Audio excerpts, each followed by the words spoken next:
ici, la voix de l'Amérique.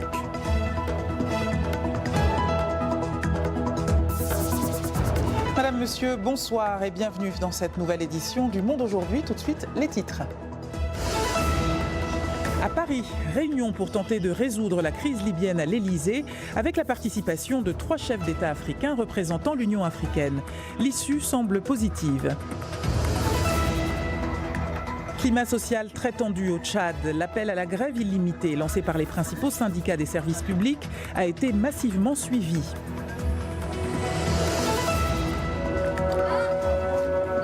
Et puis un nouveau pays africain est désormais gagné par la menace terroriste, le Mozambique.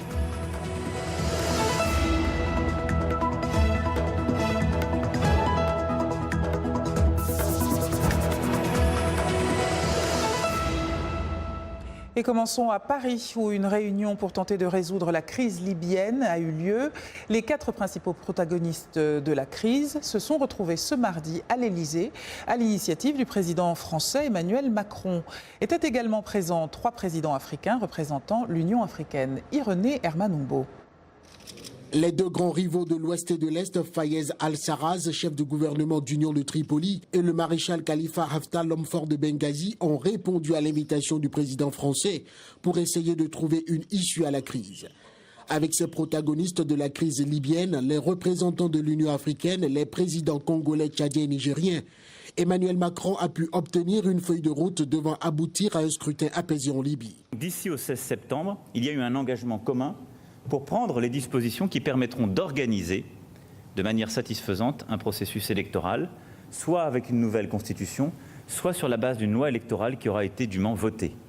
Et les 3 présidents et le maréchal Haftar se sont engagés sur cela. Deuxième élément, c'est l'organisation pour le 10 décembre 2018 d'élections présidentielles et législatives. L'accord obtenu n'a pas été signé par les 4 représentants libyens. Ils veulent d'abord le soumettre à leur base en Libye, mais en attendant, la feuille de route a été adoptée, ce qui engage tout de même les partis en présence à respecter l'accord. C'est une étape essentielle, importante, et qui rend possible ce qui maintenant va venir. Vu la complexité du problème libyen, des représentants d'une vingtaine de pays ont pris part à cette réunion, notamment la Russie, l'Arabie Saoudite, le Qatar, les Émirats Arabes Unis et plusieurs États africains. Autre crise au Cameroun, celle-ci, 32 personnes, dont 5 otages, ont été tuées la semaine dernière à Menka, dans la région anglophone du Nord-Ouest, lors d'un affrontement entre forces de sécurité et un groupe armé reclus dans un motel, selon un bilan officiel du gouvernement. Avec nous pour analyser une situation qui semble s'envenimer de manière plus prégnante chaque jour, sans qu'une solution semble se dessiner. Pascal Messanga Nyamding, politologue, enseignant à l'université Yaoundé 2. Bonsoir monsieur et merci d'être avec nous. Bonsoir madame et merci pour l'invitation. Comment analysez-vous cette crise dans les régions anglophones du Cameroun? D'abord, il s'agit d'une crise héritée de la colonisation parce que vous savez que le Cameroun a été colonisé par l'Allemagne à la fin de la Seconde Guerre mondiale. La France et l'Angleterre se sont partagés le Cameroun. Or, il s'avère que les anglophones, c'est 13% de la population, estiment qu'ils ne sont pas suffisamment représentés dans toutes les structures d'État. Et cela a entraîné une guerre de sécession où, effectivement, les anglophones du Cameroun réclament le fédéralisme. Donc vous êtes en train de nous dire que la tension, la séquence que le Cameroun vit depuis 2016, vous la qualifiez de guerre civile? Oui, il s'agit, comme dans toutes les appellations en sociologie politique, à partir du moment où il y a 2 forces antagonistes dans un conflit, au sein d'un territoire, il y a guerre civile. On voit bien qu'effectivement, il y a une armée camerounaise qui estime qu'il y a des terroristes ou encore des sécessionnistes qui ont pris tout et font tout et tout de manière armée chez l'armée et l'armée se défend. On peut donc dire que cette guerre est incontestablement une forme de guerre civile, même si elle a ses tractations à l'extérieur, c'est-à-dire en dehors du Cameroun. On voit bien que plusieurs... Revenons, si vous voulez bien, aux origines. Vous parlez d'un héritage postcolonial, mais j'imagine que ça n'est pas la seule raison pour laquelle les déchirements et les morts que nous entendons chaque jour ont lieu. Oui, il y a aujourd'hui ce qu'on appelle le consortium, c'est-à-dire un mouvement anglophone qui estime qu'ils peuvent créer ce qu'on appelle l'Ambazonie. Or, la plupart de leurs leaders ont été arrêtés, et notamment ceux qui penchaient pour eux. Manchon BBC et bien d'autres Ayoub Tabé qui sont aujourd'hui en prison. Malheureusement, le Cameroun n'a jamais vécu une telle guérilla armée depuis son accession à l'indépendance il y a 50 ans. Malheureusement, l'armée est échange de tout. Comment entraîner ce que vous avez appelé le Amenta récemment dans la maison dans un hôtel, où on a trouvé un groupe de sécessionnistes en réunion qui, en effet, ont eu des échanges avec l'armée qui ont entraîné près de 40 morts. Professeur Messanga Nyamding, merci pour ces lumières. J'imagine que nous reviendrons malheureusement à plusieurs reprises dans nos journaux sur la situation au Cameroun. Je rappelle que vous êtes enseignant à l'université Yaoundé 2 et que vous êtes politologue. Au Tchad voisin, l'appel à la grève illimitée lancé par les principaux syndicats des services publics a été massivement suivi hier et aujourd'hui. La mobilisation bloque hôpitaux, écoles et ministères. Les fonctionnaires réclament le paiement de leurs primes et indemnités, dit Lidico. Les fonctionnaires tchadiens exigent le paiement de leur salaire intégral, diminué depuis janvier des primes et des indemnités. Pour des raisons budgétaires, le président Idriss Déby leur a demandé d'attendre jusqu'à la fin de l'année pour la régularisation de leur salaire. Mais samedi, ils ont refusé cette mesure d'austérité et décidé de lancer un nouvel appel à la grève illimitée après celle de janvier-février. Malheureusement, encore une fois, le mois de mai est arrivé parce que nous avons pensé que suite à cet accord-là, au mois de mai, les salaires devraient être rétablis. Je disais malheureusement, on a constaté que les salaires ont été payés avec abattement. Les établissements scolaires primaires et secondaires ainsi que l'université de N'Djamena sont fermés. Il en est de même pour les écoles à Moundou, Sar, Abéché et Doba. L'hôpital général de N'Djamena assure un service minimum et le fonctionnement des principaux ministères est au ralenti. Malgré la paralysie des services publics, les syndicalistes ne lâchent pas l'affaire. Vous savez que c'est une situation qui est très difficile pour les travailleurs qui se retrouvent avec un pouvoir d'achat pratiquement nul.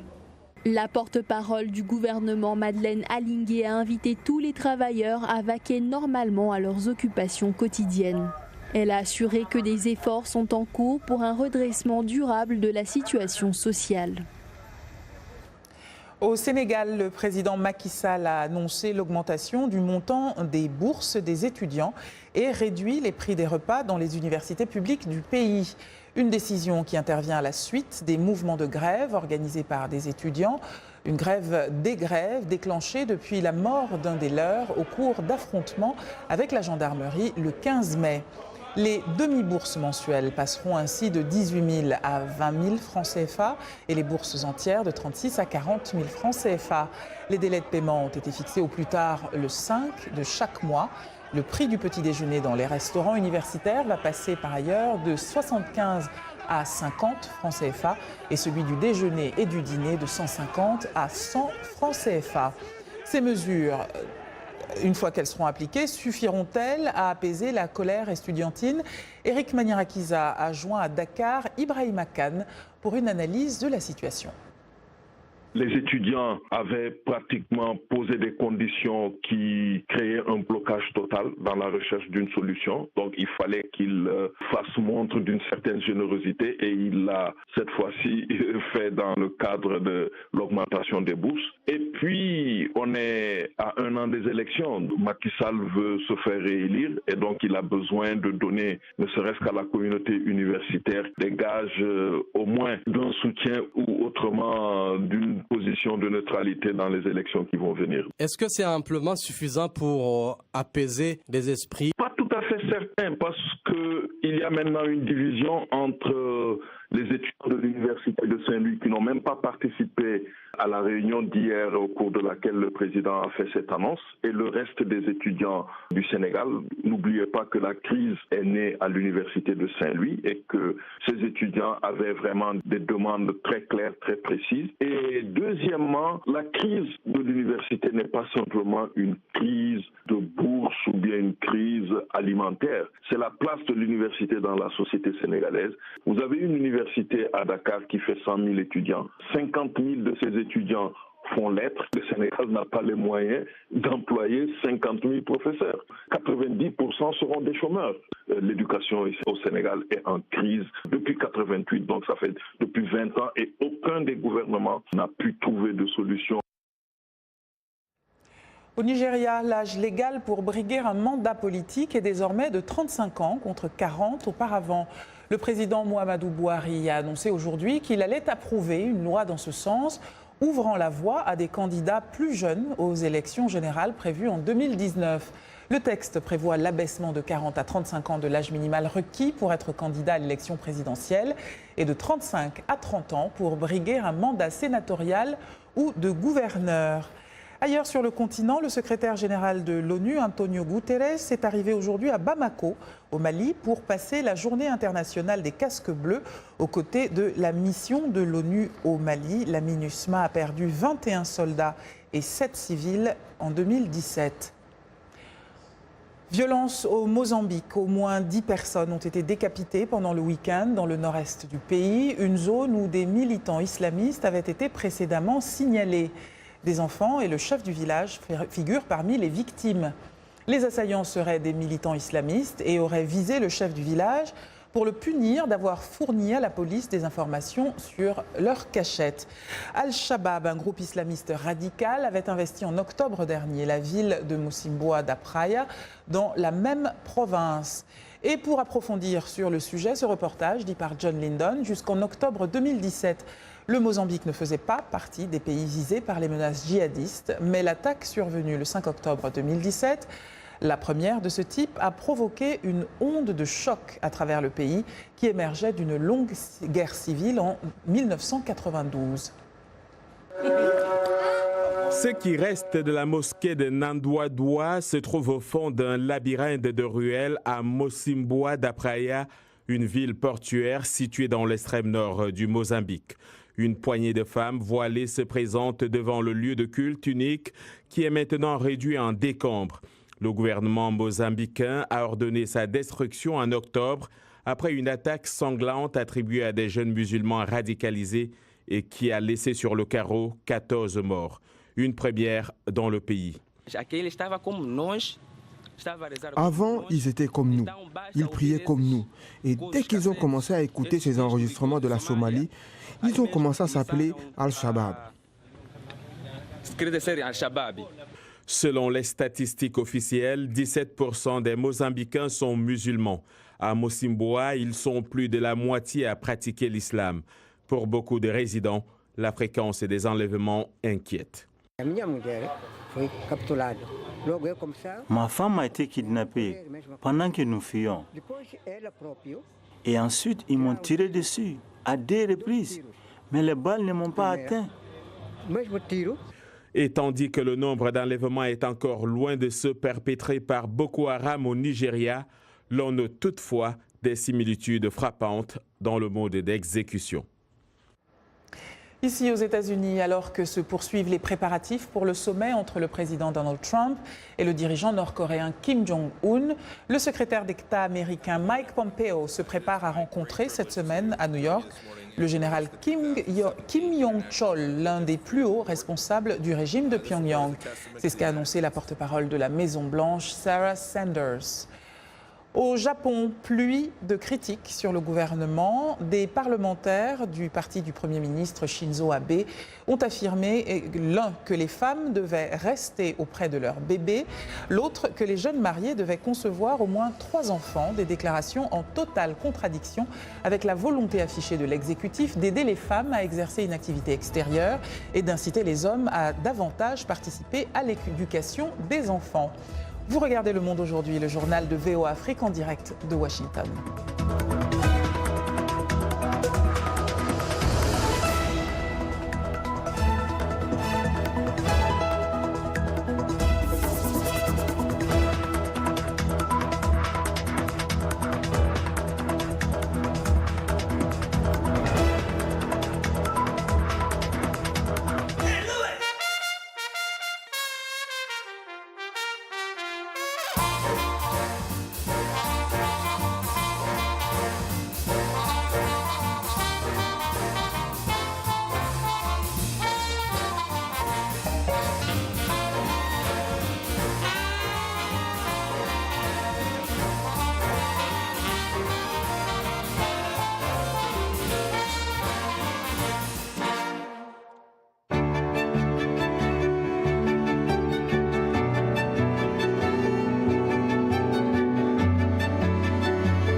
Vous regardez Le Monde aujourd'hui en direct de Washington sur VOA Afrique. Tout de suite les titres de la seconde partie de votre journal.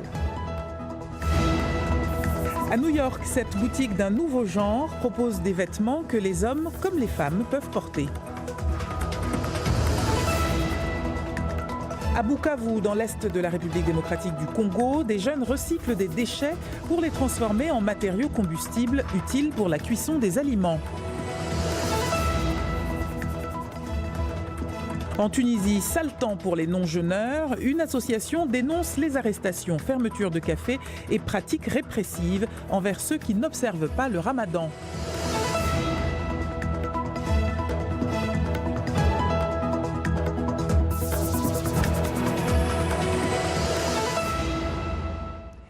Comme chaque mardi, LMA vous propose un coup d'œil sur l'économie. Cette chronique nous est présentée ce soir par Eric Maniarakiza. Bonsoir Eric. Bonsoir Anastasie. On commence avec la Côte d'Ivoire qui considère désormais la noix de cajou comme un produit stratégique. On parle même de leur grille ANA. Outre l'alimentation, la noix de cajou est utilisée dans la fabrication des produits cosmétiques et sa résine peut avoir des usages industriels. La récolte de noix de cajou a doublé en 5 ans et représente 22% de la production mondiale, faisant de la Côte d'Ivoire le leader mondial dans ce domaine. Abidjan ambitionne de transformer la moitié de sa production d'ici à 5 ans pour accroître ses revenus et offrir de l'emploi à ses jeunes.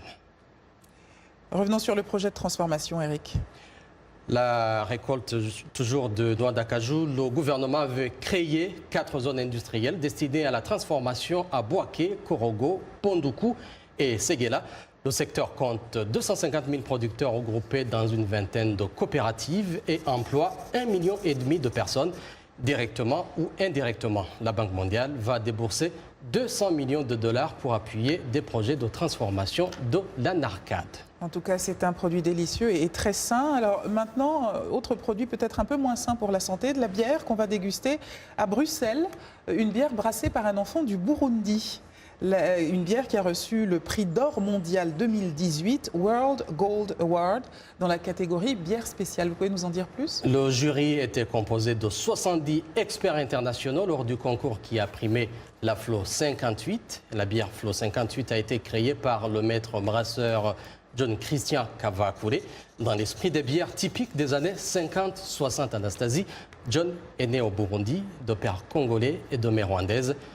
Disons tout court, un enfant des Grands Lacs. Il dit comment il a créé une brasserie, Anna.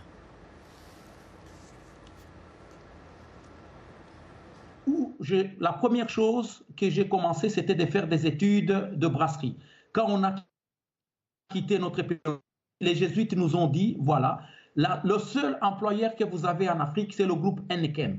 Alors, les études que tu dois faire en Europe, ne fais pas l'économie, ne fais pas la politique, mais fais les études de brasserie. Et voilà.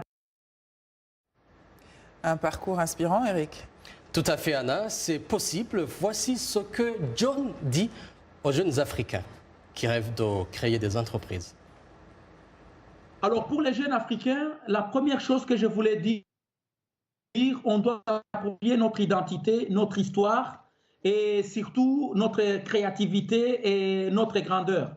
Alors, quelque chose qui est très intéressant, c'est, je dis toujours, nous sommes un peuple qui ne croit à son génie quand il est reconnu par les autres.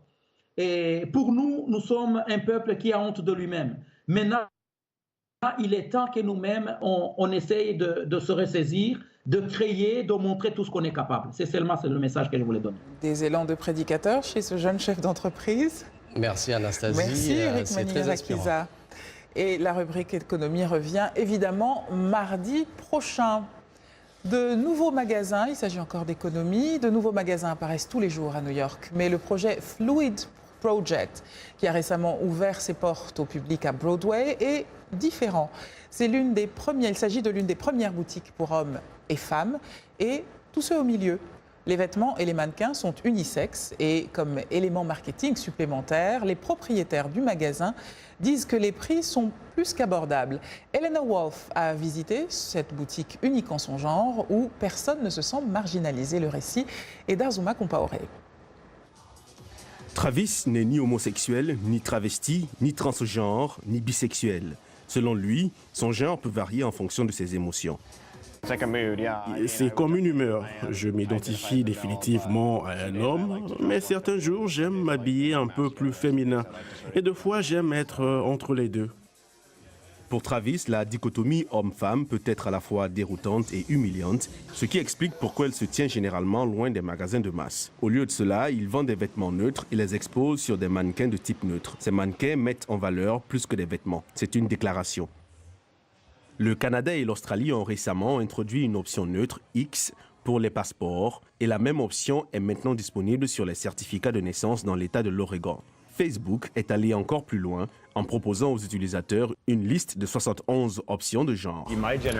Ma génération s'est battue très fort pour les droits LGBTQ. Nous nous sommes battus très fort. Maintenant, il y a une nouvelle génération qui s'appelle Génération Z. Je déteste attribuer des étiquettes à qui que ce soit, mais ils rejettent ces étiquettes et n'y accordent pas d'importance. Ils n'y voient aucun problème. Rob n'est pas un nouveau dans le secteur du vêtement. Il a passé plus de 3 décennies à travailler pour des marques comme Macy's et Victoria's Secret. Pour l'instant, la boutique unisexe reste une nouveauté. Certains y rentrent simplement par curiosité, mais ici, personne n'est jamais jugé. Pour les agents de vente, ils peuvent choisir l'article vestimentaire parfait pour n'importe qui, peu importe le sexe, l'orientation sexuelle ou l'humeur du moment.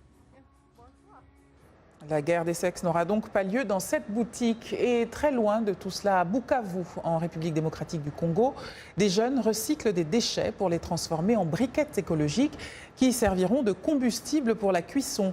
Faute d'électricité permanente, la majorité des habitants du Sud Kivu ont recours à la braise et au bois de chauffe, des pratiques qui contribuent à une déforestation à grande échelle. C'est un reportage d'Ernest Mouero. L'entreprise dénommée Briquette du Kivu n'a pas encore plus de 4 mois, mais elle fait déjà rêver plus d'un écologiste. Ces jeunes, au nombre de 7, ramassent une fois la semaine près de 200 kg de déchets ménagers biodégradables et autres déchets organiques abandonnés sur les routes et à bord des grands marchés pour les rendre utilisables. Avec les taux de démographie très élevés, actuellement, nous produisons beaucoup de déchets que l'État ne sait plus gérer. Nous nous sommes dit, on est jeunes, et notre façon de voir les choses est basée sur l'avenir. Et le changement climatique menace déjà cet avenir. Alors il faut qu'on fasse quelque chose. Cette transformation de la matière organique en briquettes écologiques demande de la patience et un esprit d'équipe. Il faut sécher la matière première, la carboniser, presser et obtenir des briquettes qu'il faut à nouveau exposer au soleil pendant 5 à 7 jours avant leur utilisation. Ça chauffe beaucoup plus par rapport aux briquettes que nous utilisons souvent. Donc c'est une chose surprenante pour moi. Je ne savais pas qu'avec les déchets, les quoi, on peut fabriquer les briquettes.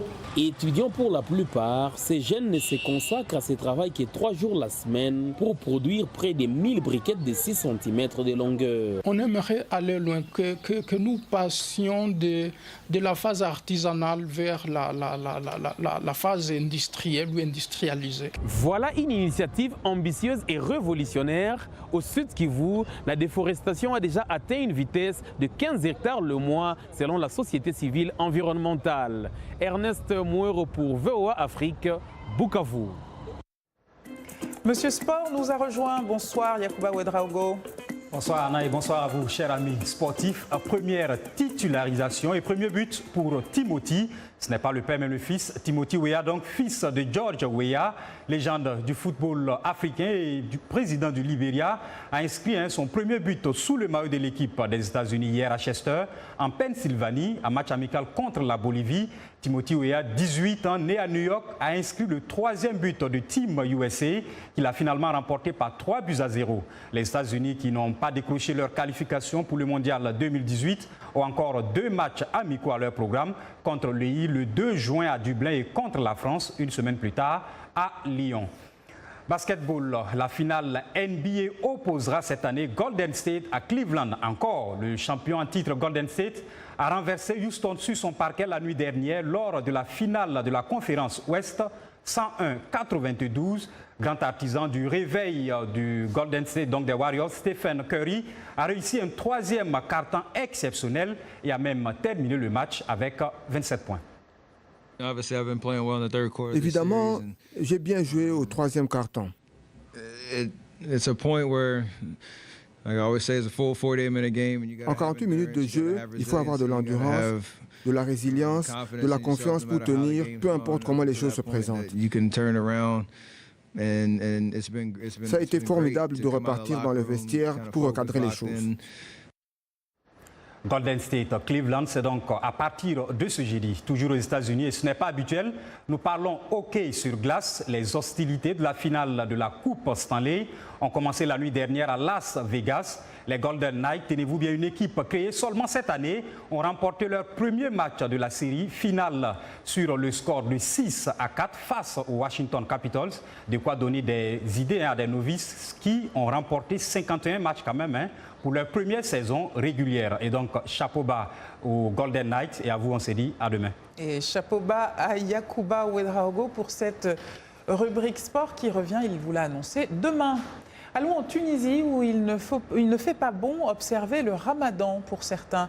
Pour la deuxième année consécutive, les non-jeûneurs de l'association des libres penseurs ont manifesté à Tunis, la capitale, pour dénoncer de nombreuses arrestations, fermetures de cafés et pratiques répressives envers ceux qui n'observent pas le ramadan. Mabrouka Kedir.